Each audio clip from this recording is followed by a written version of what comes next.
ने प्रश्न उठा दिया कि श्रुति में भी ये लिखा हुआ है, श्रोत्रिय नहीं, श्रोतव्य, मंतव्य, निध्यासितव्य, ये कर्म ही तो है तीनों। और उनसे क्या प्राप्ति होती है?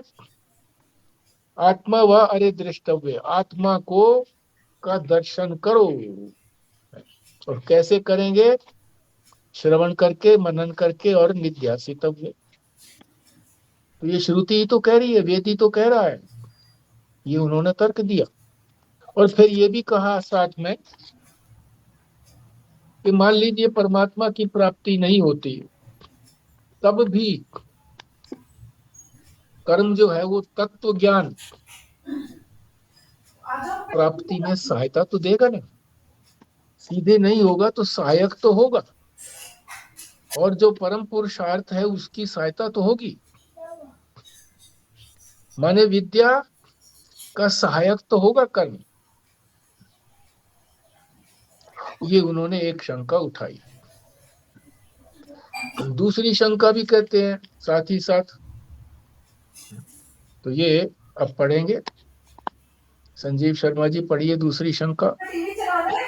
यहाँ तक की बात तो कल हो गई थी, थोड़ी सी भूमिका स्वरूप में उस मंत्र का भी बता दिया अर्थ, और एक शंका भी बता दी कर्मवादियों की। अब दूसरी शंका भी करते हैं वो, मतलब तर्क देते हैं अपनी तरफ से। हाँ जी पढ़िए जी। प्रश्न है 844 45 शुरू से। दूसरी बात यह है कि श्रुति कर्म न करने से दोष भी बताती है। दूसरी बात यह है कि श्रुति कर्म न करने से दोष भी बताती है, इसलिए मुमुक्षु को सदा कर्म करना चाहिए। यदि यह कहो कि विद्या स्वतंत्र है और निश्चित फल उत्पन्न करने वाली है, उसको किसी की सहायता की जरूरत नहीं है, तो तुम्हारे मुंह में घी शक्कर। इस बात को भी हम मानते हैं, लेकिन देखो, यज्ञ का कार्य सत्य होता है और यज्ञ से ही स्वर्ग आदि फल की प्राप्ति होती है, परंतु उसको भी तो और सामग्री की जरूरत होती है। उसके लिए श्रुआ, वेदी, मंत्र, ब्राह्मण चाहिए। इसी प्रकार विद्या ब्रह्म ज्ञान से मोक्ष होता है, तो विद्या की सहायता के लिए विधि से प्रकाशित कर्म उसकी सहायता करेंगे और मुक्ति की प्राप्ति होगी। हाँ जी यहीं तक का बताइए, क्या कह रहा है? दूसरी जो शंका की है कर्मवादी ने, जो कर्म को ही ज्ञान का कारण मानते हैं कि कर्म करने से ही ज्ञान हो जाएगा, तो दूसरा तर्क वो क्या देते हैं, इस दूसरे तर्क को बताइए।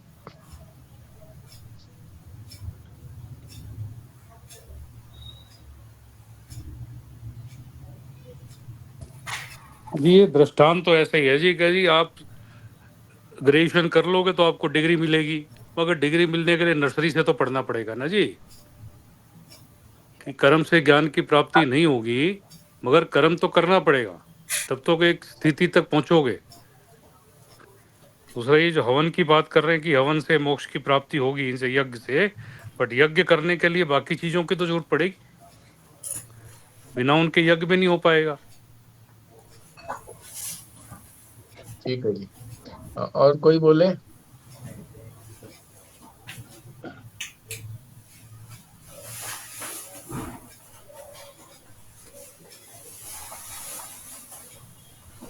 देखो दूसरा तर्क ये दे रहे हैं, जो ज्ञानी है, जो वेदांत को मानते हैं कि ज्ञान से ही मुक्ति संभव है, वो अपना प्रमाण किसको मानते हैं? श्रुति को। और ये जो तर्कवादी है, जो तर्क दे रहा है कर्म के पक्ष में, वो कहता है कि श्रुति जो है वो ये भी तो कहती है कि कर्म नहीं करोगे तो दोष लगेगा, जिसके लिए क्या शब्द प्रयोग किया गया है आपको मालूम होना चाहिए, वो क्या क्या शब्द है? कर्म न करने से दोष।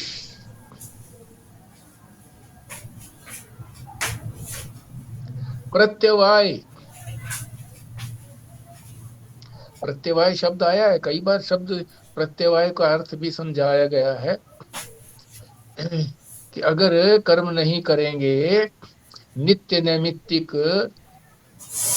कर्म नहीं करेंगे तो दोष लगेगा, प्रत्यवाय होगा, ऐसा श्रुति ने कहा है। और यदि ये कहो कि चलो ठीक है, सीधे तो फल नहीं प्राप्त करती है, सीधे तो ज्ञान की प्राप्ति नहीं करती, पर ये सहायता तो जरूर करती है। अगर इस बात को तुम मान लोगे कि भाई हाँ सहायता करती है, तो कह रहे हैं तुम्हारे मुंह में घी शक्कर। घी शक्कर का मतलब ये है कि हम भी तो यही बात कह रहे हैं, हम बड़े प्रसन्न हैं। अगर आप ये बात मान लोगे तो हम तुम्हें घी बुरा खिलाएंगे, ये कह रहे हैं।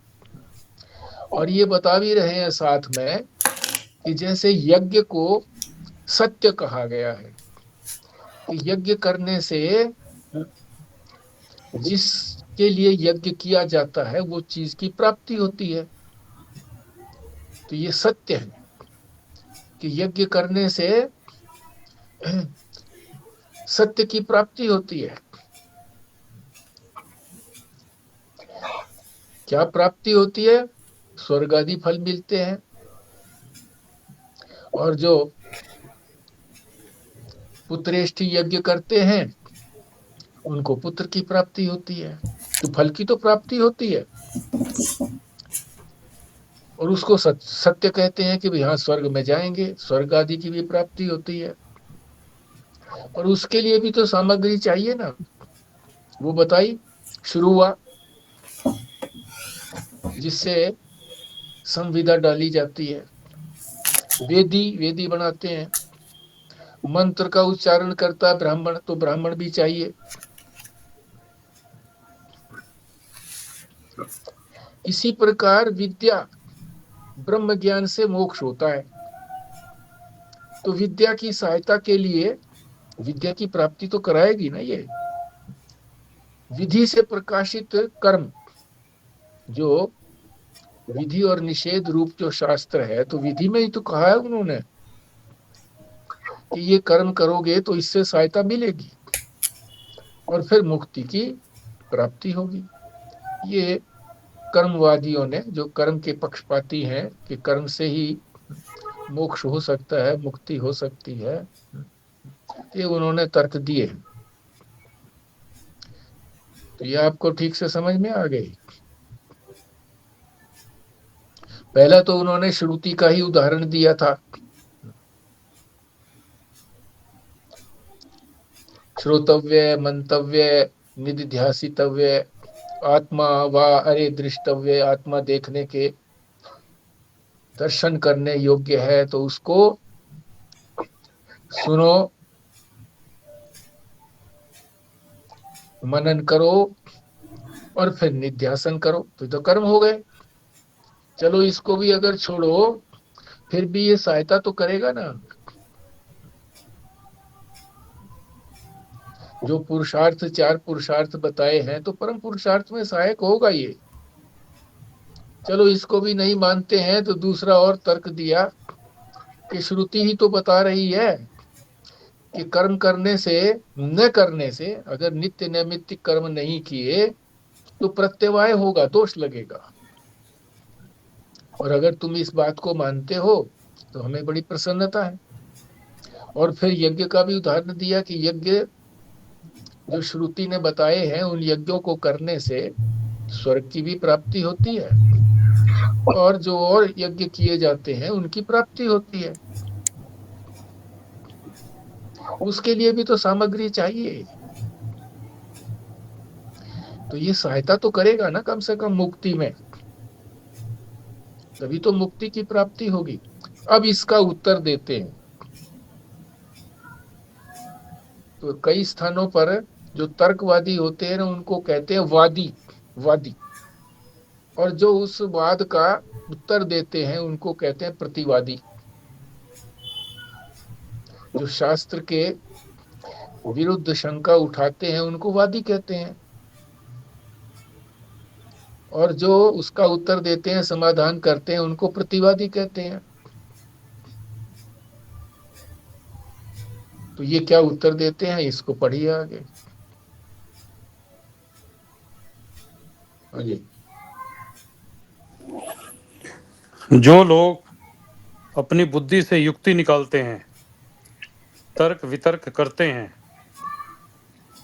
तमेव विदित्वाति मृत्युमेति कौन सा पेज रते है? ज्ञानम न मुक्ति।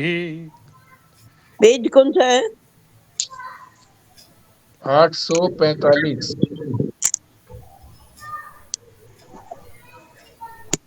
हाँ जी।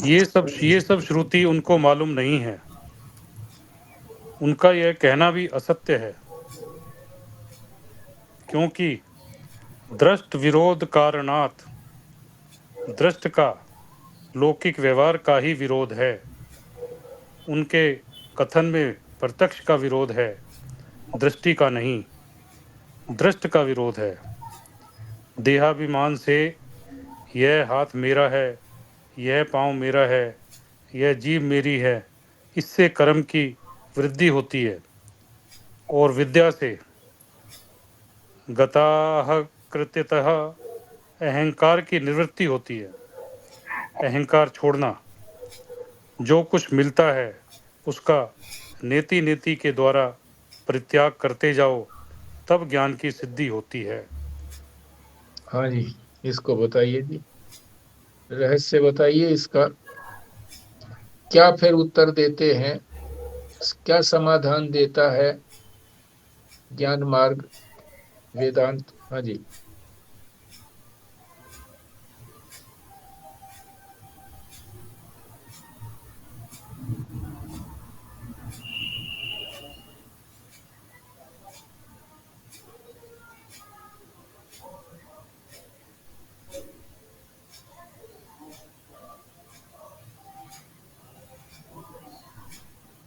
देखो, इसमें प्रत्यक्ष रूप से दिया हुआ तो है ही, श्रुति का ही तो उदाहरण दिया है। स्वयं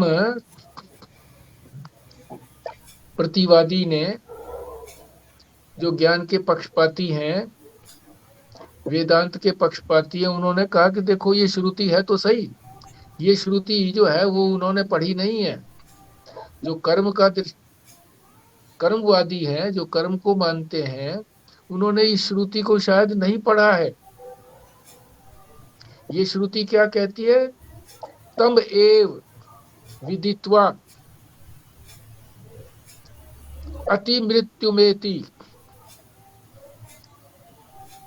ऋते ज्ञानान न मुक्ति। त्वमेव, उसको ही, विदित्वा, जान करके, किसको? परमात्मा को, भगवान को जान करके ही मृत्यु से पार हो जाता है। और फिर आगे कहा ऋते ज्ञानान मुक्ति, ज्ञान के बिना मुक्ति संभव नहीं है। ये श्रुति का उदाहरण दिया वेदांतियों ने। कह रहे हैं कि ये श्रुति उन्होंने देखी नहीं है, मालूम नहीं है उनको, तो ये श्रुति बता रहे हैं हम। फिर दूसरा ये भी बताते हैं कि उनका कहना भी झूठा है, गलत बात कह रहे हैं वो। क्या? दृष्टि विरोधा विरोध कारणात, दृष्ट का मतलब जो सामने हमारे प्रत्यक्ष है उसको कहते हैं दृष्ट। उसी लौकिक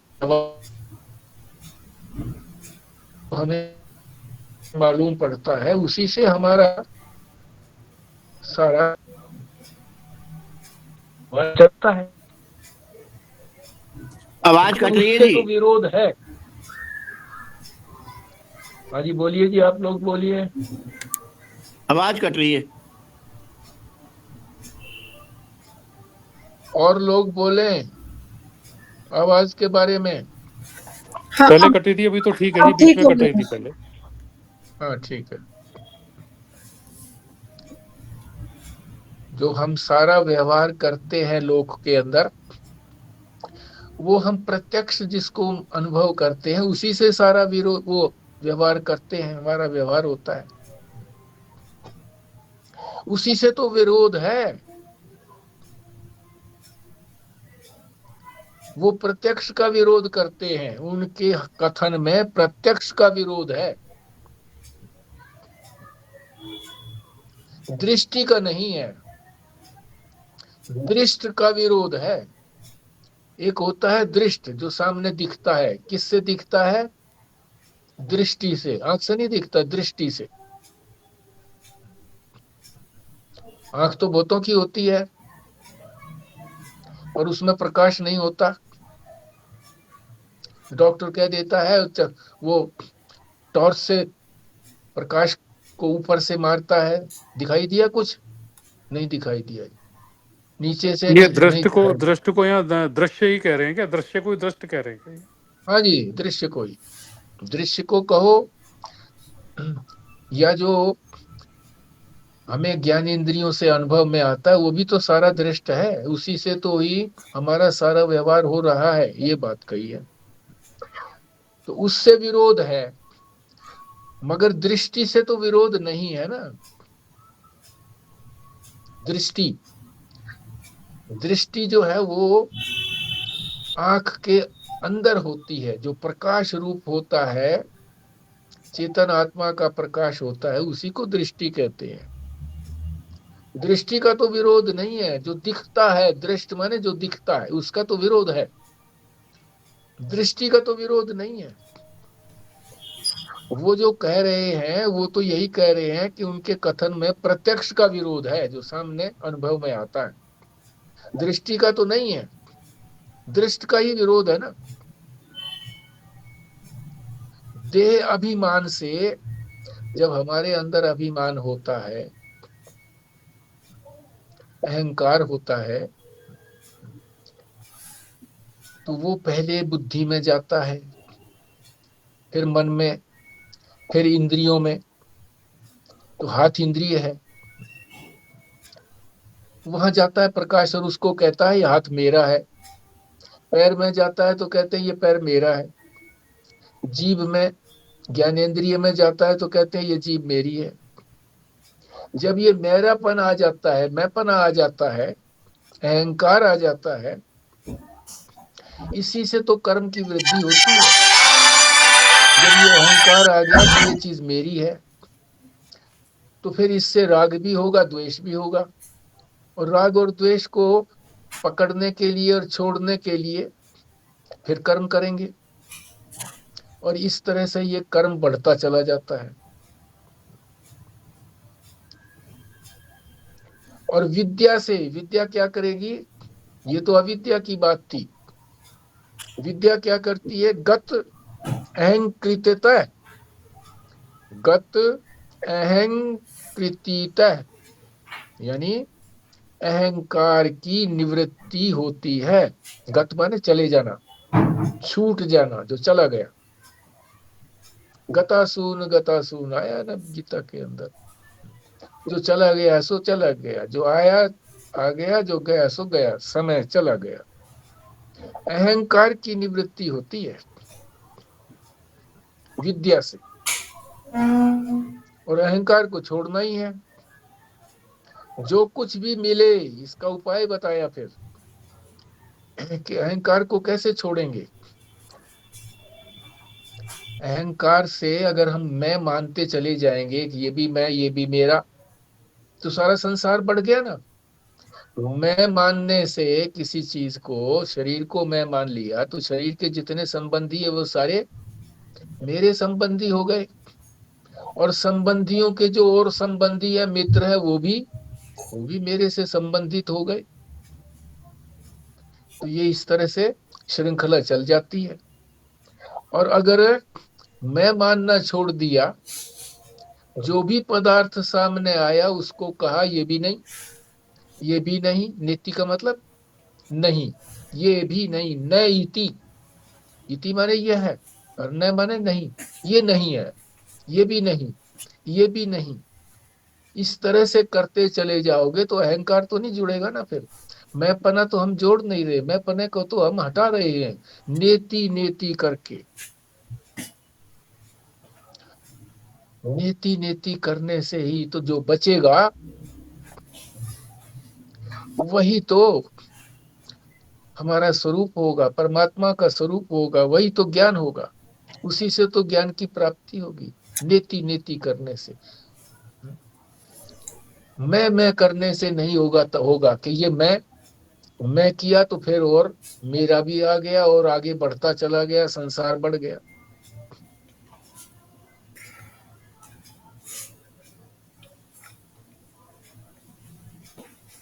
अपने वॉक पे जाने। तो ये बात ठीक से आई आपकी समझ में? अब बताइए इसमें क्या चीज स्पष्ट हुई या नहीं हुई?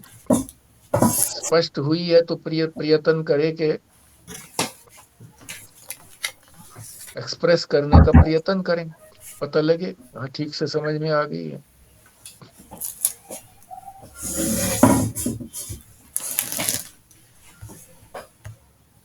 वो दृश्य और दृष्टि वाली बात नहीं समझ आई। देखो ये कह रहे हैं,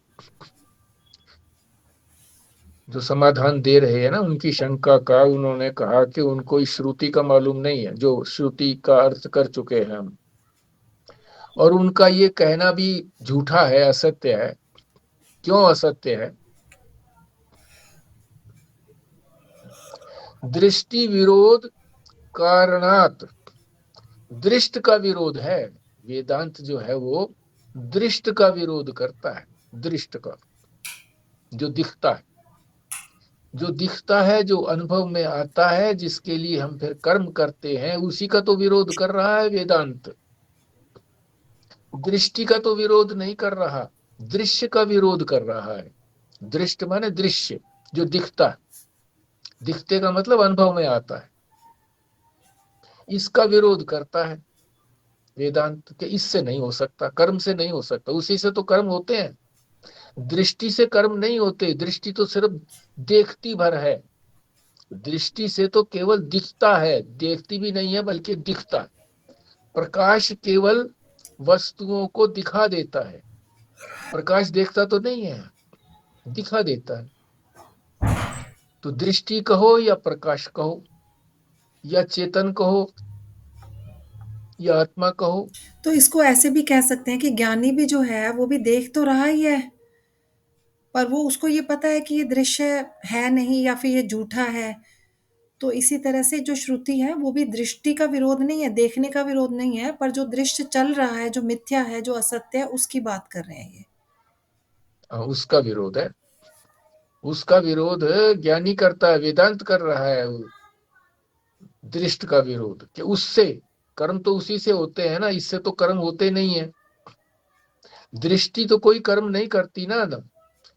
दृष्टि का मतलब प्रकाश, प्रकाश तो कोई कर्म करता नहीं है।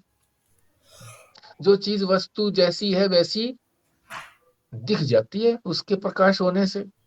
अंधकार है, चीजें रखी हुई हैं कमरे में, नहीं मालूम क्या क्या रखा हुआ है, प्रकाश किया तो सारी चीजें प्रकट हो गई, दिख गई। तो कोई प्रकाश ने तो नहीं बनाया उन चीजों को, बस प्रकाश हो गया तो वो सारी चीजें प्रतीत हो गई, दिख गई, मालूम पड़ गई। तो कर्म तो नहीं किया ना प्रकाश ने कुछ भी। तो जो तुमने कहा था कि ज्ञानी, ज्ञानी को फिर ये नहीं कहेंगे कि देखता है ज्ञानी और मिथ्या मानता है। एक स्तर पर हम ये भी कह सकते हैं कि भाई उसको जो भी कुछ प्रतीत होता है वो उसको बाधित अनुभव करता है, मिथ्या अनुभव करता है, ठीक बात है। मगर एक स्तर ऐसा भी आता है जब वो उसको दिखता भी नहीं है संसार, वो कहता कहाँ है, मुझे तो दिखता ही नहीं है संसार, दिखाओ तो सही कहाँ संसार है। जब वो पदार्थों को दिखाते हैं कि ये देखो संसार है, तो वो कहते हैं ये परमात्मा से अतिरिक्त है कहाँ, ये परमात्मा है सदरूप है, उसकी वजह से ये दिख रहा है, नहीं तो ये भी नहीं है। स्वतंत्र रूप से नाम और रूप नहीं है। मिट्टी के होने से ही तो नाम रूप है। मिट्टी ना हो तो कोई आकार नहीं बनेगा, और आकार नहीं बनेगा तो उसका नाम भी क्या रखा जाएगा फिर। मिट्टी से घड़ा बना, एक आकार बन गया, क्या मोटा पेट, गर्दन छोटी, और उसका नाम रख दिया घड़ा। तो मिट्टी के कारण ही तो दिख रहा है वो। कोई कहे कि ये इसकी मिट्टी तो निकाल लो, तो मिट्टी निकाल ली तो कुछ बचेगा? उसमें कुछ भी नहीं बचेगा।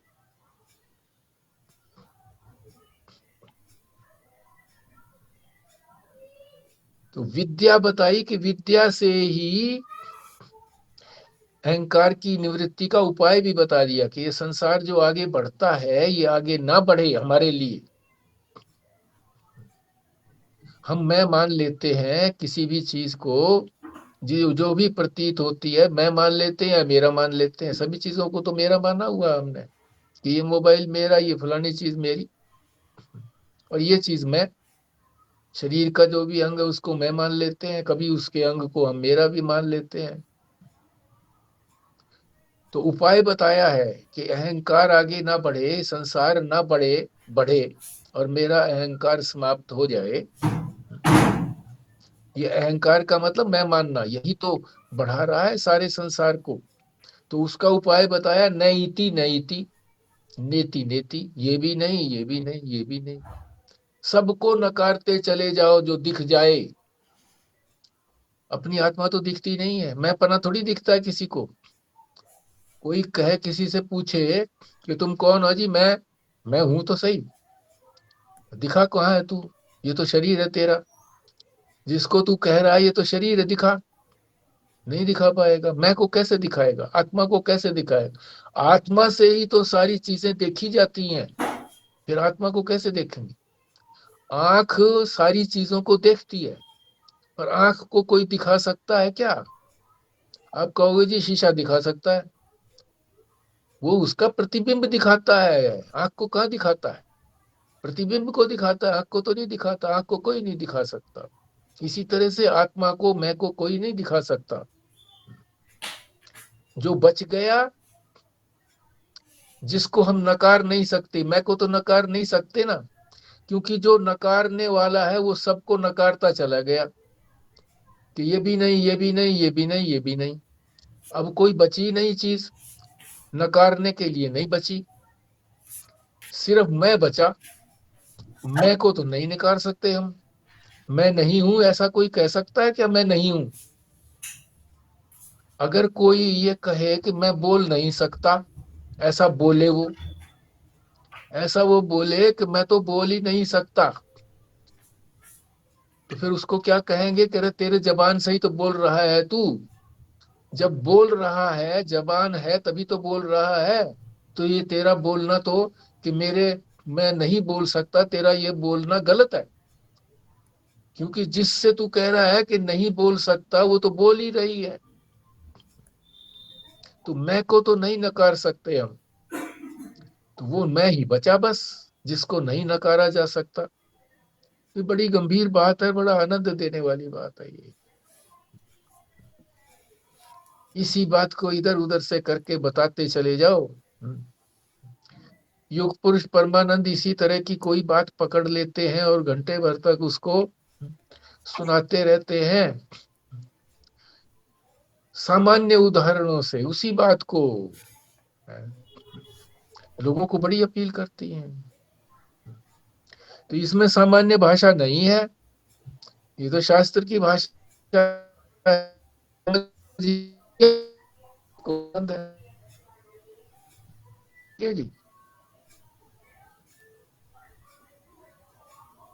आगे चलो फिर।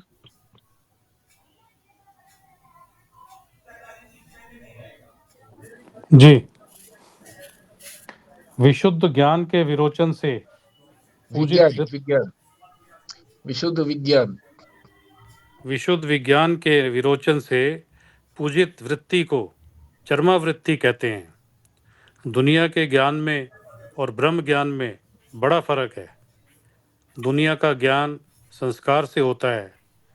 आप तो बड़े विद्वान हैं, आप समझते हैं कि आप इतने शब्द जानते हैं, परंतु ये अक्षर शब्द तो आप में अध्यारोपित ही किए गए हैं। आपको बताया गया है कि कै की आकृति ऐसी, खे की आकृति ऐसी, पर उर्दू में, लैटिन में, चाइना में आकृतियां बदल जाती हैं। ये आकृति क की, ख की, ग की है, ये आपको कैसे मालूम पड़ा? संस्कार ही तो डाला हुआ है। इस अंग का नाम नाक है और इसका नाम आँख है, यह सिखाया ही तो गया है। यह अनध्यारोपित शब्द तो है नहीं, माने संस्कार जनित जितने ज्ञान हैं उनका अपवाद करना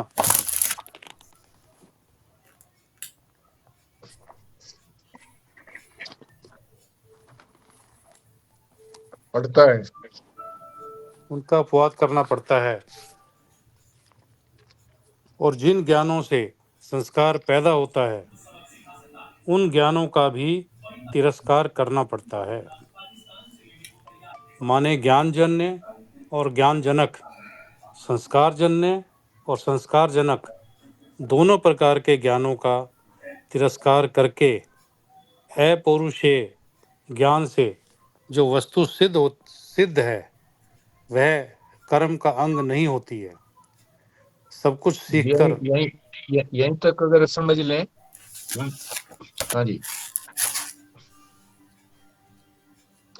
इसी को बताइए, बड़े रहस्यपूर्ण बात है, बड़े आनंद देने वाली बात है।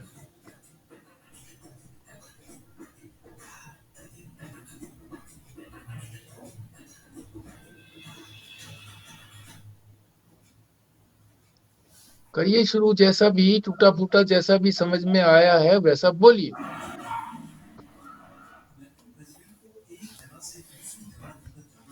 यहाँ पे तो यही कहा गया कि संस्कार के भी जो संसार के भी जो है ना, किसी भी चीज को जानने के लिए उसके संस्कार डालने पड़ते हैं, चाहे वो शब्द हो या कोई अंग हो या कोई वस्तु हो, विषय हो, तो उसके संस्कार डालने पड़ते हैं, तब उसका ज्ञान होता है। ठीक, और आगे चलो।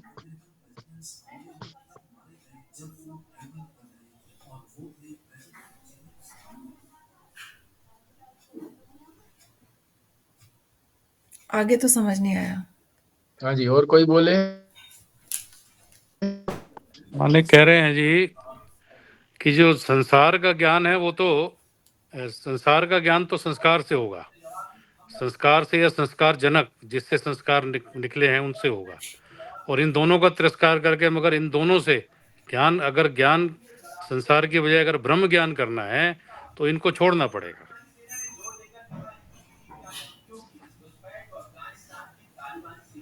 बीच की कड़ी जो है एक छूट गई है। संस्कार की बात तो स्वस्तिका ने ठीक से समझा दी कि देखो, जो हमको ये हिंदी पढ़नी आ रही है, सबको आ रही है हिंदी पढ़नी, कैसे हिंदी पढ़नी आई? संस्कार डाले ना, कायदा दे दिया पहली क्लास का, कै ख ग ए आई, तो मन में एक संस्कार आ गया कि इस आकृति को हम कै बोलेंगे, इस आकृति को है इस तरह से, और फिर उनसे जो शब्द बना दिए, उन्हीं से तो बने हैं आ और कै ख जो 12 खड़ी है, उसी से तो शब्द बनते चले गए, और उसी शब्दों को जोड़ करके फिर वाक्य बन गया, उसी वाक्य को हम पढ़ रहे हैं। तो हमारे मन में संस्कार बन गए ना उनके, इस आकार की हिंदी में ये होता है, ऐसे लेकर के ए तक, और कैसे लेकर के अंग ए तक। अंग्रेजी में ए से लेकर के जेड तक। इसी तरह से दूसरी भाषाओं में भी है। पंजाबी भाषा के कुछ और शब्द है, गुजराती के कुछ और शब्द है, थोड़ा बहुत अंतर रहता है उसके अंदर। तो ये सारे संस्कार बनाए। यहाँ जो गुजरात के अंदर बच्चे आते हैं उनको हिंदी पढ़ना दिक्कत होती है, मुझे गुजराती पढ़ने में दिक्कत होती है, तो मैं उनसे गुजरात में कोई लिखा होता है, कोई पदार्थ मंगवाया, तो मैं पूछता हूँ कि वो ये क्या नाम लिखा हुआ है, इसका कितना प्राइस है, क्या है। तो संस्कार बने ना, देखते देखते सुनते सुनते उस चीज का संस्कार बन गया, लैंग्वेज हमको आ गई।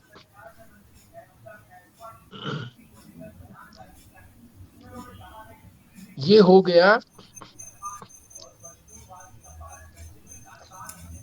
संस्कार। फिर इन संस्कारों से हमको और ज्ञान हुआ, इस पढ़ करके ही तो हमको ये वेदांत का ज्ञान हो रहा है कि वेदांत क्या कहता है, कर्मवादी क्या कहते हैं। दूसरा ज्ञान हुआ ना, इन्हीं संस्कारों के माध्यम से दूसरा ज्ञान हुआ। इन्हीं ज्ञानों से संस्कार पैदा होता है, ये बताया ना।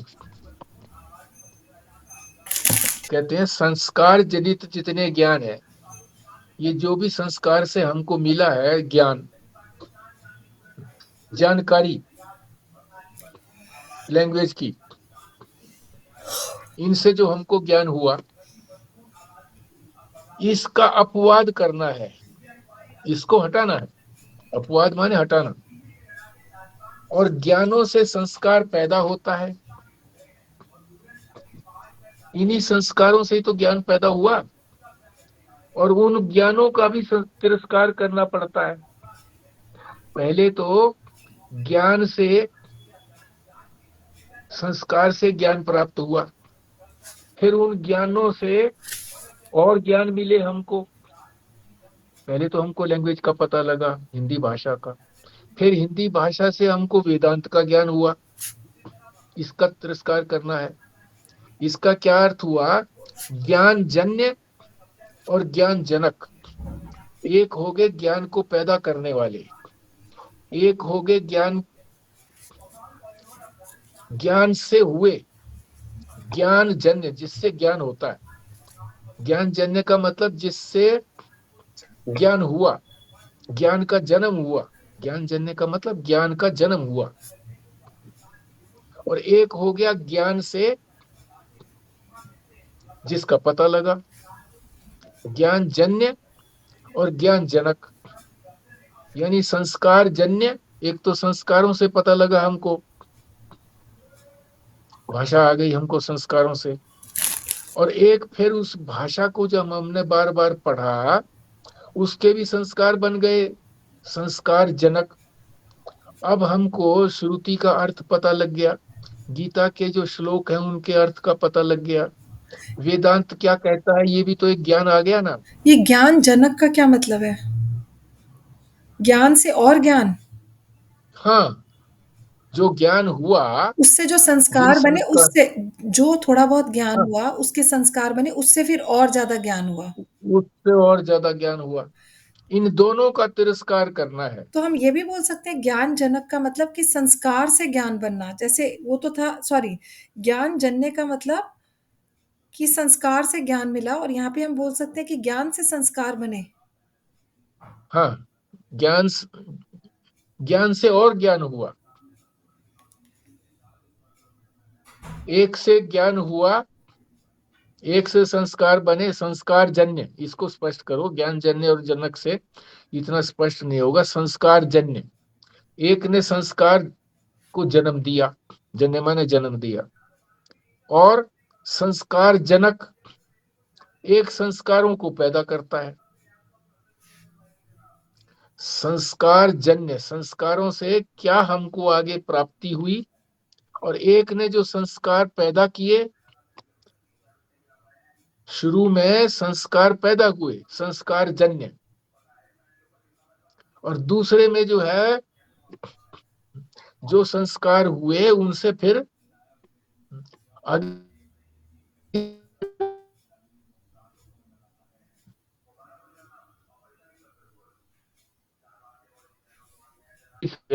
को आपकी वॉइस चलेगी, वीडियो ऑफ कर लो, वीडियो ऑफ कर लो, वॉइस नहीं आ रही। संस्कार पैदा करके हमको भाषा का पता लगा। एक उस भाषा से फिर और संस्कार बने, वेदांत के संस्कार बने, भक्ति के संस्कार बने, कर्म के संस्कार बने, आगे और बने ना संस्कार। तो ये संस्कार का सिलसिला आगे चलता चला गया। तो ये कह रहे हैं कि दोनों तरह के ज्ञानों को, जो हमारे संस्कार बने हैं भाषा के, और जो भाषा से फिर आगे हमको ज्ञान प्राप्त हुआ, इन दोनों को हमने तिरस्कार करना है, छोड़ना है। क्यों? ये हमें केवल जो लिखित वस्तु है उसकी जानकारी देते हैं। जो अपौरुषेय ज्ञान है, ये तो पौरुषेय ज्ञान हुआ ना। पौरुषेय का मतलब मैंने प्राप्त किया, पुरुष ने प्राप्त किया ये ज्ञान। हमारे में ही तो संस्कार बने ना, पुरुष में संस्कार बने। ये हो गया पौरुषेय ज्ञान। जो हम सारी जानकारियां जो हमको हो रही है, ये तो पौरुषेय ज्ञान है। मगर वो जो ज्ञान है वो तो अपौरुषेय है। वो किसी पुरुष के द्वारा दिया गया ज्ञान नहीं है, कोई संस्कारों से दिया हुआ ज्ञान नहीं है, सीख करके दिया हुआ ज्ञान नहीं है। ये तो हमने सीखा है, सीख करके हुआ है। मगर जो अपौरुषेय ज्ञान है, जो हम सीखा नहीं है किसी ने भी, दर्शन किए हैं किन्होंने? ऋषियों ने समाधि के अंदर दर्शन किए हैं, वो ज्ञान है। वो पौरुषेय ज्ञान नहीं है। उन्होंने अपना कोई नाम नहीं लिखा कि ये हमने देखा, फलाने ऋषि ने देखा, नहीं किया इस तरह से। वो तो कहते हैं ये श्रुति है, बस ये सुना हमने, ये दर्शन किया इस चीज का। वो है अपौरुषेय ज्ञान। वो पुरुष का ज्ञान नहीं है, पुरुष के प्रयत्न से नहीं हुआ है। वो तो शाश्वत है, हमेशा ही है। और ये तो जैसे हमको जब हिंदी नहीं आती थी, अब भी हो सकता है किसी को हिंदी ना आती हो और फिर वो हिंदी सीखे, तो प्रारंभ हुआ ना फिर सीखने का, ज्ञान का प्रारंभ हुआ। मगर जो अपौरुषेय ज्ञान है वो कभी प्रारंभ नहीं होता, ना खत्म होता। ये ज्ञान तो हमारा खत्म भी हो जाएगा जब हमारी स्मृति लोप हो जाती है। भाई याददाश्त नहीं रही कुछ में, तो मेरे याद ही नहीं है। चोट लग गई सिर के अंदर, कोई ऐसा हो गया, अब सब कुछ भूल गया, स्मृति लोप हो गया। सुषुप्ति में जाते हैं, हमको कुछ भी याद नहीं रहता। मगर एक ज्ञान ऐसा है जो कभी भी प्रारंभ नहीं होता, कभी भी उसका लोप नहीं होता, अंत नहीं होता। अपौरुषेय ज्ञान है वो ज्ञान है, शाश्वत ज्ञान है। वो जो है किसी कर्म से प्राप्त नहीं हो सकती। ये तो कर्म से प्राप्त हुआ है हमको। हमने संस्कार जो बनाए, ये कर्म बनाया कि नहीं बनाया? कर्म से ही तो संस्कार हुए। बार बार हमने उसको कह गए को देखा, पढ़ा, उच्चारण किया। जिसको जो शब्द नहीं बोला गया, अध्यापक ने हमें बताया कि ऐसे बोला जाएगा। संस्कृत में भी जैसे हमको ज्यादा नहीं आती है तो बताते हैं कि भाई इसको ऐसे पढ़ा जाए, है? ये तो अर्जित किया हुआ है। वो अर्जित किया हुआ ज्ञान नहीं है, प्राप्त किया हुआ ज्ञान नहीं है, वो शाश्वत ज्ञान है। कभी उसका प्रारंभ नहीं हुआ, कभी अंत नहीं होता, शाश्वत ज्ञान है। वो ज्ञान किसी कर्म से प्राप्त नहीं होता। ये कहने का तात्पर्य है कि कर्म उस ज्ञान को प्राप्त नहीं करा सकता। कर्मवादी कहते हैं कि कर्म से क्यों नहीं प्राप्त होता, कर्म की सहायता ली जा सकती है। अब यह तो कह रहे हैं कि कर्म से जो भी कुछ ज्ञान हुआ उसको तो नेति नेति करना है, उसको तो नकारना है। वो तो सब कुछ नकार देंगे हम। इस सारे को नकार करके ही वो ज्ञान प्राप्त होगा। ये ज्ञान तो हमको भ्रमित करता है।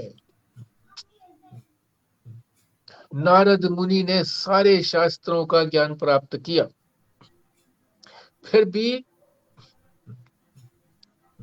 मृत्यु का भय समाप्त नहीं हुआ, दुख खत्म नहीं हुआ। इसीलिए वो गया फिर।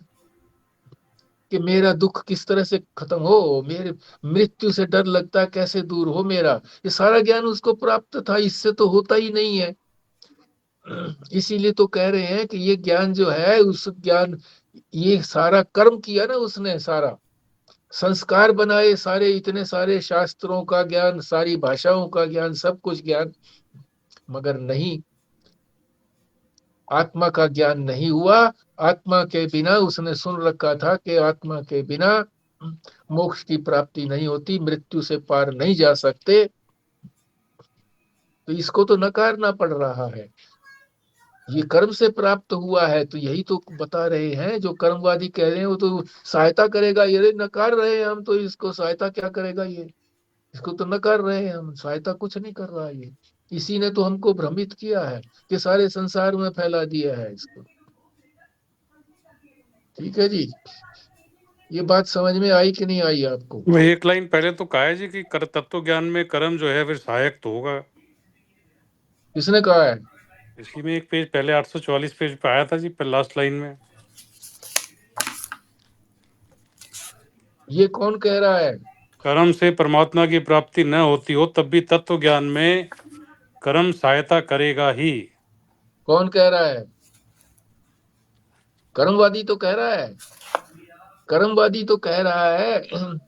कर्मवादी नहीं, वेद की बात कर रहा है जी। कहाँ कह रहा है? वेद? वेद कह वेद रहा है। नहीं, कहाँ कहा है वेद में? वही उससे पहले लाइन में जी, किसी ने कहा वेद में ही कर्म करना लिखा है, वेद में ही ज्ञान प्राप्त करना लिखा है। ये भी वही कर रहा है, शंका वाला ही कह रहा है, ये शंका वाला ही कह रहा है कि वेद में ही तो लिखा है ये, और उसका वो श्रुति भी बताता है कि ये श्रुति है। कौन सी श्रुति है? श्रोतव्य, मंतव्य, निध्यासितव्य, इन तीनों को वो कर्म कह रहा है कि ये कर्म है, इन्हीं से जो है ना आत्मा को का दर्शन कर सकते हैं, ये वो कह रहा है कि ये श्रुति है। तो इस श्रुति को ठीक से नहीं समझा है वो बुद्धि से अपना तर्क करके इस बात को निकाल रहा है, समझा नहीं है। सहायक भी नहीं है कर्म, यही तो सिद्ध करें कि कोई सहायक नहीं है। जब इसको नकार ही रहे हम, तो सहायक कहाँ से हुआ? नहीं है सहायक। फिर आगे और भी देते ये हैं। जो श्रवण मनन निध्यासन है, जो अंतरंग कर्म है, ये तो सहायक है ना, ये तो कराएंगे। नहीं है सहायक, कर्म कर्म है, ये भी कर्म है, ये भी कर्म है, सहायक तो है ना। नहीं है। कर्म तो कोई भी सहायक नहीं हो, चाहे सूक्ष्म कर्म हो चाहे स्थूल कर्म हो।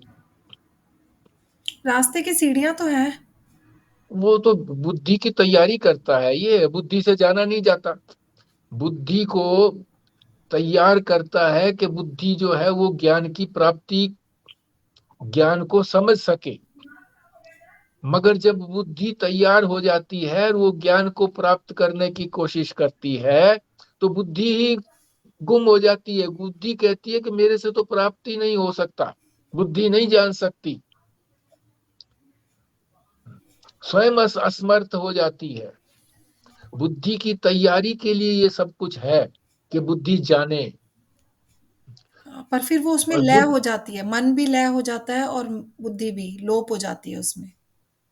हाँ, बुद्धि लोप हो जाती। लोप का मतलब यही है कि वो असमर्थ हो जाती है कि मैं नहीं जान सकती। ये तो बुद्धि से परे की बात है, इंद्रियों से परे की बात है, अंतःकरण से परे की बात है। अंतःकरण नहीं जान सकता, बुद्धि नहीं जान सकती।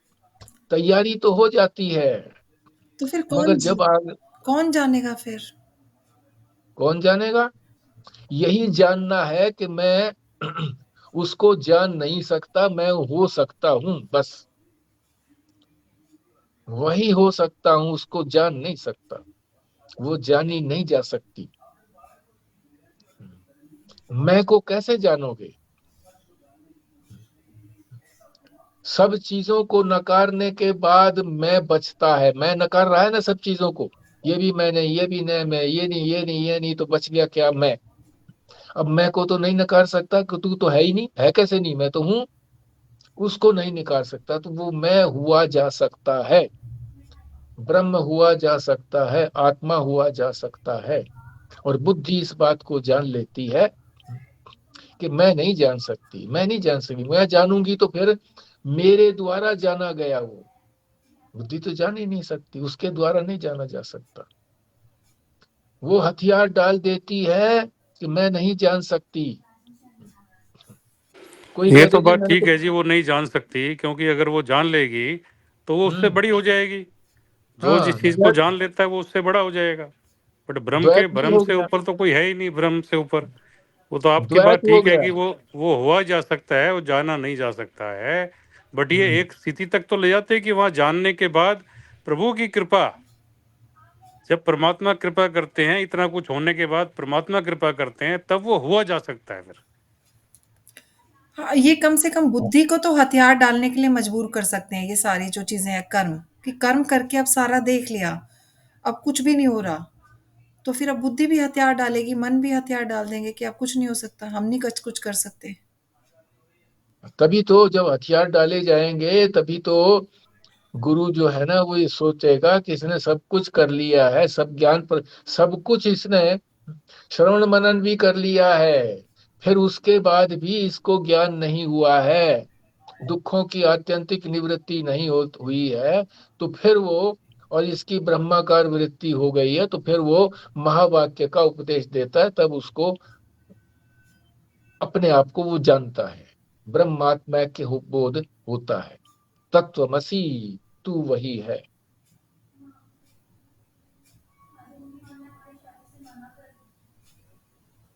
ठीक है जी, आज यहीं तक हम विश्राम लेते हैं, आगे नहीं पढ़ते, आगे फिर पढ़ेंगे। ध्यान रखना जी, फिर ये पूछते हैं लोग भी कहाँ से है, कौन से पृष्ठ पर है, तो ये बात बड़ी अटपटी सी लगती है कि पृष्ठ भी बताएं, कहाँ से पढ़ना है ये भी बताएं, बताने हमको ये आपत्ति नहीं है, पर आप लोग चाहे निशान लगा करके रखें, चाहे याद रखें। और शुरू में अगर टाइम से ज्वाइन कर लें तो पता चल जाए जी उस समय कौन से पेज से हाँ, कहाँ से शुरू कर रहे हैं। टाइम से ज्वाइन करना वो चाहिए, बीच बिल्कुल में सही। आने के बाद तो फिर समस्या ही रहेगी, कहाँ तक पहुंच गए हैं, कहाँ से कल छोड़ा था, अब कहाँ तक पहुंच गए हैं, अब कहाँ शुरू किया है। हाँ, अब तो वो देर से समझ में आती है बात, और निकल जाती है बात, पूरी समझ में भी नहीं आती, इसीलिए तो बोल नहीं पाते। तो अब ये जो है ना 846 पृष्ठ के ऊपर, ये यहीं तक हुआ है, 3 4, ये 4 पंक्तियां ही हुई है बस। ये आठ बड़ा सौ गूढ़ विषय आ गया जी, ये पूरा वेदांत आ गया इसके अंदर, अब ये बड़ा गूढ़ हो गया हिसाब किताब। हाँ, हाँ। तो पहले तो वो किस्से कहानियों में थोड़ा सा उसको दृष्टांत दे था, उनको हाँ, सहारा लेकर के बता रहे थे कि भाई कैसे है, मगर अब ये भाषा बड़ी गूढ़ आ गई है ये। गूढ़ भाषा है जी, बहुत गूढ़ है। ऐसे लगने लगा जैसे यहाँ भी गीता का ही सब कुछ आ रहा है, रिपीट हो गीता रहा है। का ही। हम्म। गीता एक गीता और जी का। सूचना, एक और सूचना मैं देना चाह रहा था। तो ये ना समझे कि भाई हाँ इसको, इसमें आनंद नहीं आ रहा है, इसको जल्दी समाप्त करना चाह रहे हैं अध्यात्म रामायण का जो 10वां स्कंद है, ऐसा नहीं है। विवेक चूड़ामणि एक ग्रंथ है, आचार्य शंकर जी ने उसको रचा है, बहुत अच्छा ग्रंथ है, बड़ा ग्रंथ है, 2 वॉल्यूम के अंदर है वो। महाराज जी अखंडानंद जी ने भी लिखा है विवेक कीजिए के नाम से, मैंने उसको भी अच्छी तरह से समझने का प्रयत्न किया है, मगर वो तो बीच बीच में अपने अनुभव और वो बताने लगते हैं तो बात वो रुड़ जाती है, जैसे सुई उसमें रुड़ गई थी, इस तरह से खो जाती है। चिन्मय मिशन वालों ने 2 वॉल्यूम के अंदर पहले जो है उसका श्लोक बोला है, और उसके बाद श्लोक के एक एक शब्द का अर्थ बताया है, और फिर उसको विस्तार से समझाया है प्रवचन करके।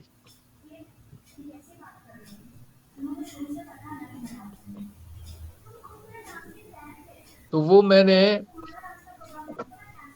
ये दिल्ली चिन्मय मिशन से मिल जाएगा। दिल्ली में जो चिन्मय मिशन है वहां से मिल जाएगा। 2 पुस्तकें हैं उसमें, 581 श्लोक हैं उसमें सारी, और बड़े अच्छे ढंग से समझाया है उन्होंने।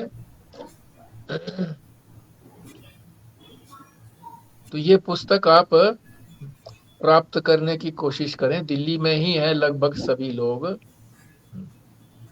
स्वस्तिका को भी मैंने कह रहा हूं कि भाई उसको प्राप्ति की कोशिश करो, और मुझे वहां जब वो मिल जाए पुस्तक तो मुझे बताना भी, फोटो करके कि भाई, या वैसे बताना कि भाई उसके अंदर श्लोक पहले लिखा हुआ है और उसके बाद फिर उसमें नीचे एक एक शब्द का अर्थ भी लिखा हुआ होना चाहिए, फिर विस्तार से समझाया हुआ होना चाहिए। और वो मोटा मोटा वॉल्यूम है, 2 वॉल्यूम भी मोटे मोटे हैं। 300-400 पृष्ठ का एक वॉल्यूम है, 300-400 पृष्ठ का दूसरा भी वॉल्यूम होगा, इतना ही बड़ा होगा। और टोटल जो है 581 श्लोक है उसके अंदर। तो इसलिए आपको पहले बता रहा हूं कि भाई आराम से उसको आप प्रोक्योर कर लो, प्राप्त कर लो। और उसमें ये है कि अगर संजीव इसको प्राप्त कर सके, सुविधाजनक रहेगा संजीव को, स्वस्तिका को भी सुविधाजनक रहेगा। समय की बात हो सकती है कि भाई समय किस समय निकाले, क्या करे। तो वो 3-4 प्रतियां ले आए और पूछ लें कि भाई आपको भी इस वॉल्यूम की जरूरत है या नहीं है। किस किस को पूछ लें? बिमला जी को। खुराना जी तो दिल्ली में है ही है, अपने आप ले सकते हैं। बिमला जी के लिए दिक्कत हो सकती है, कृष्णा जी के लिए दिक्कत हो सकती है। मेरे पास है, विवेक चूड़ामणि दोनों भाग है मेरे पास। किसकी किसकी लिखी हुई है? वो तो चिन्मयानंद। मैंने चिन्मयानंद मिशन की है। हाँ जी। तो बहुत अच्छी बात है फिर तो। अ, 2 ये वॉल्यूम है। गीता प्रेस गोरखपुर की अलग है क्या जी? हाँ जी, वो अलग है, वो नहीं काम करती। मेरे को एक और डाउट है कि ये आदि शंकराचार्य वाली आपको चाहिए या स्वामी चिन्मयानंद जी की चाहिए?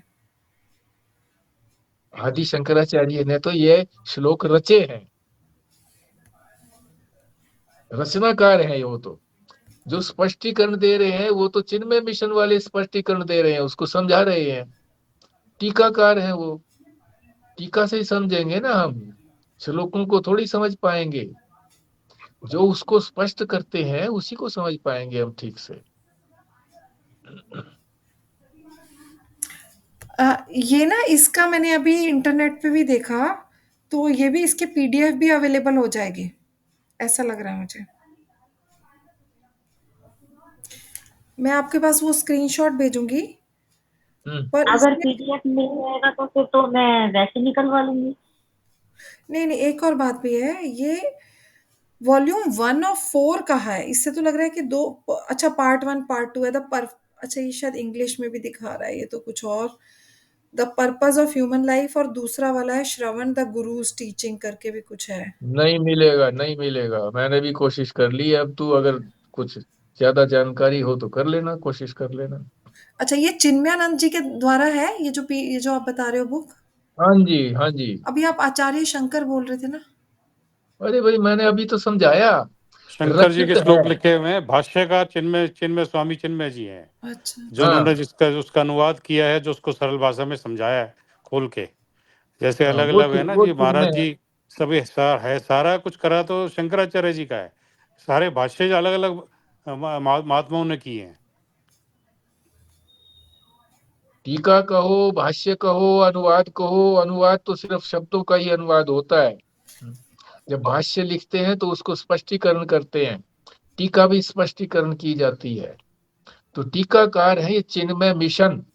चिन्मय मिशन में इनके कोई महात्मा हो सकते हैं जिनका नाम इसमें आएगा, मगर चिन्मय के द्वारा तो एक ही प्रकाशित होगा ना, अलग अलग महात्माओं का थोड़ी प्रकाशित होगा। तो इसको आप देख लेना।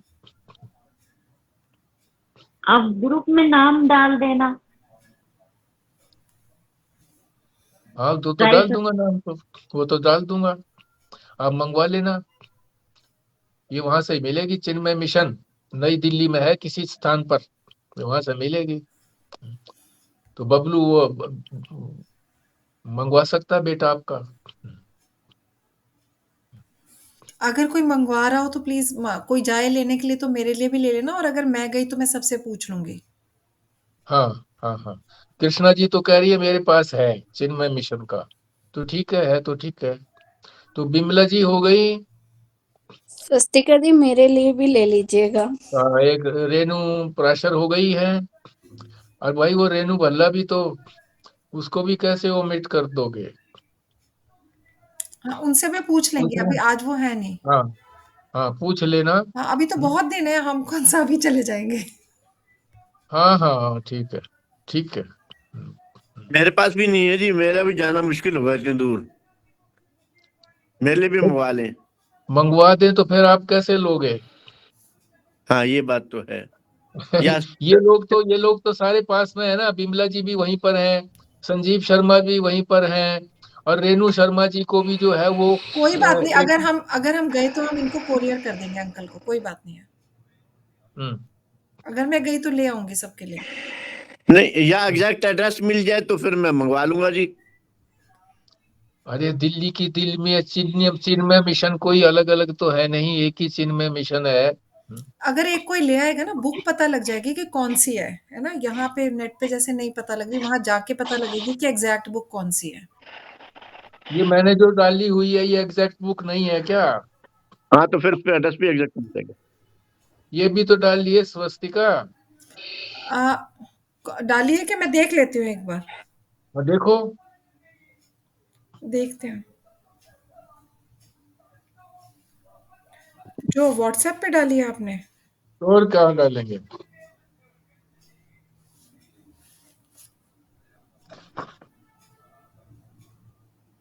अच्छा अच्छा, ठीक है, तो आप एक बार ग्रुप में भी डाल देना ताकि किसी को उनको क्लियर हो जाए ये। ये विवेक चूड़ामणि का एक पेज है, हालांकि ये फ्रंट पे। एड्रेस तो मुंबई का लिखा हुआ है, सेंट्रल चिन्मय मिशन ना करके। ये तो सेंट्रल हुआ ना, हम्म, मगर ये वहां भी मिलती हैं। शैली एक बार दिल्ली गई थी, और वहां जो चिन्मय मिशन में एक व्यक्ति काम करते थे, और वो पंजाबी महात्मा उन्हीं के यहाँ प्रवचन करते थे। तो वो वहां गई है, तो पता लगा, उसने कहा कि मैं ला दूंगा तुम्हारे लिए। तो कई सारी किताबें उसने मंगवाई थी, तो वो उसने लाके दे दी। एक पुस्तक तो ये यहाँ पे पड़ी है हमारे पास, दूसरा खंड, उसी का तो मैंने ये फोटोग्राफ भेजा है, दूसरे देखो, खंड इसको का। फोटो देख के मेरे को थोड़ा क्लैरिटी हुई, क्योंकि ये नेट पे भी वही दिखा रहा था, चिन्मयानंद जी की जो है ना, वो इंग्लिश हम्म में है। फिर उसको इन्होंने किसी ने, शांति चैतन्य जी ने, डॉक्टर शकुंतला वर्मा जी ने इसको हम्म ट्रांसलेट किया है। वो फिर हिंदी में है, तो हमें तो हिंदी वाली चाहिए ना, इसलिए। हाँ हिंदी वाली तो चाहिए। वो नेट पे वो इंग्लिश वाली तो दिखा रहा है, चिन्मयानंद जी की हम्म है, वो इंग्लिश में है, मगर वो हम्म एक्सप्लेनेशन उसके। हम्म।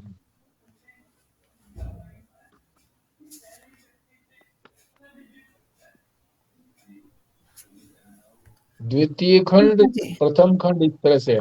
हाँ ठीक है। तो ये तो काफी मोटी है। इसके 392 पृष्ठ हैं। 400 समझ ली, 93 तक, 393, 400 समझ लीजिए। तो अनुमान से मैं समझता हूं कि उसके भी इतने ही होंगे, उसके भी इतने होंगे। क्योंकि यहाँ जो श्लोक किए गए हैं ना, इन जो श्लोक यहाँ से शुरू किए हैं, वो 250 से शुरू किए हैं, 250 से शुरू किए हैं, 581 तक। तो 250 वहां भी हुए हैं पिछली में। तो 250 के करीब, थोड़ी बहुत मोटी या कम ज्यादा हो सकती है, मगर वॉल्यूम तो ये काफी मोटा है। और मुझे नहीं लगता कि वो कृष्णा जी के पास ये चिन्मय मिशन वाली होगी। अगर है आपके पास तो एक बार फोटो के भेज दोगे क्या। कृष्णा जी चली गई क्या। चली गई हो। हाँ नहीं होगा उनके पास, बोल दिया उन्होंने। आपने भी ग्रुप पे तो डाला नहीं हुआ फोटो इसकी कोई। ग्रुप में डाल देता हूँ, मैंने पहले स्वस्तिका को ही डाला था, अच्छा उसी अच्छा को अच्छा। मैं अब ग्रुप में डाल देता हूँ। दूसरा ये चिन्मय मिशन का एड्रेस नहीं है, लोधी स्टेट दिखा रहा है वैसे तो। हाँ हाँ, बिल्कुल वही है, है तो वही लोधी रोड। वही हाँ। लोधी रोड ही है, बिल्कुल वही है।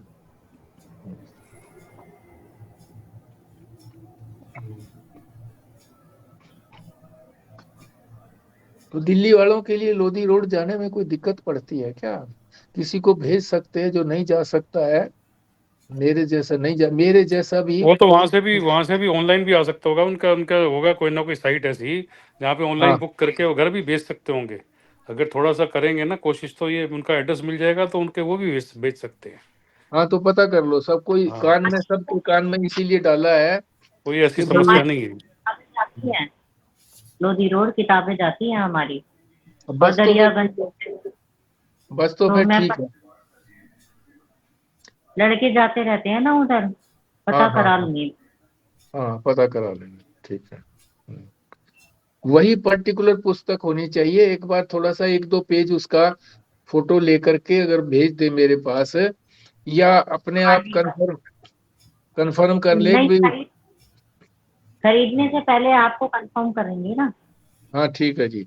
तो मैं इसको उस पर डाल देता हूँ, इस पर लिंक पे तुम्हारे जी। हाँ, पूर्णाहुति कर लेते हैं पहले भैया, लोग जा रहे हैं छोड़ के। प्राशर जी करिए पूर्णाहुति।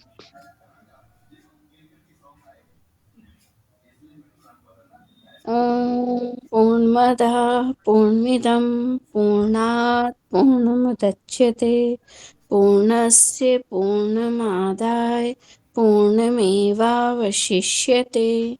ॐ शान्तिः शान्तिः शान्तिः।